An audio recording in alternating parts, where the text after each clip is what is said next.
السلام علیکم ورحمۃ اللہ وبرکاتہ۔ محترم ناظرین و سامعین، آج آپ حضرات کے سامنے حکیم الامت حضرت مولانا اشرف علی تھانوی رحمۃ اللہ علیہ انہوں نے مدارس کی خوشحالی کے لیے ایک بہت ہی بہترین اور مجرب عمل بتایا ہے۔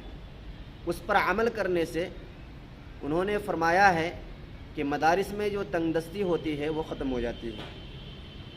تو سنتے جائیں اور سن کر کے تمام مدارس والوں سے درخواست ہے کہ یہ میری بات نہیں، حضرت مولانا اشرف علی تھانوی رحمۃ اللہ علیہ کی بات ہے اور ان کا آزمایا ہوا نسخہ ہے، لہذا آپ حضرات سن کر کے اس پر عمل کریں۔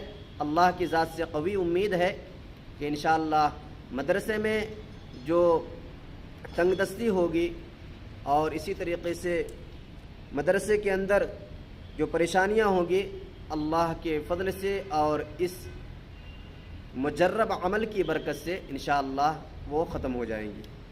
حضرت تھانوی رحمۃ اللہ علیہ فرماتے ہیں کہ اگر کسی مدرسے میں تنگی کی شکایت ہو تو 3 چیزوں کا اہتمام کرو، اور انہوں نے فرمایا کہ میں ضمانت دیتا ہوں کہ تنگی دور ہو جائے گی، کوئی کر کے تو دیکھ لے۔ وہ 3 چیزیں یہ ہیں۔ نمبر 1، تصحیح قرآن، یعنی قرآن کریم کی تلاوت اس طرح کی جائے کہ صفات لازمہ صفات عارضہ کی رعایت کے ساتھ حروف اپنے صحیح مخرج سے ادا ہوں۔ نمبر 2، تعظیم قرآن، یعنی قرآن پاک کی عظمت و احترام کرنا۔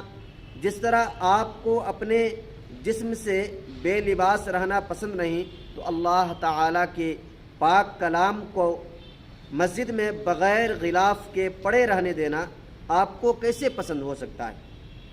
کیا کلام پاک کی یہی تعظیم ہے کہ اس کے اوپر ایک کپڑا بھی نہ پہنایا جائے؟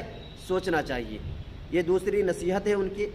اور تیسری چیز، تکریم حامل قرآن، یعنی حامل قرآن کی تکریم کی جائے، ان کی قدر دانی کی جائے، کیونکہ یہ معلم قرآن ہے، ان کی تکریم و تعظیم کی جائے۔ حضرت تھانوی رحمۃ اللہ علیہ فرماتے ہیں کوئی کر کے دیکھ لے، میں نے تو کر کے دیکھ لیا اور تجربہ بھی کر لیا ہے کہ قرآن کریم کی تعظیم و تصحیح اور حامل قرآن کی تکریم کے جو فوائد اور ثمرات ظاہر ہو رہے ہیں وہ ہمارے مدرسے میں آ کر کے مشاہدہ کر سکتے ہیں۔ لہذا جس مدرسے کے اندر تنگ دستی ہو، بلکہ ہر مدارس اس نسخے کو اپنائے اور اپنے مدرسے کی تنگی کو دور کرے۔ السلام علیکم ورحمۃ اللہ وبرکاتہ۔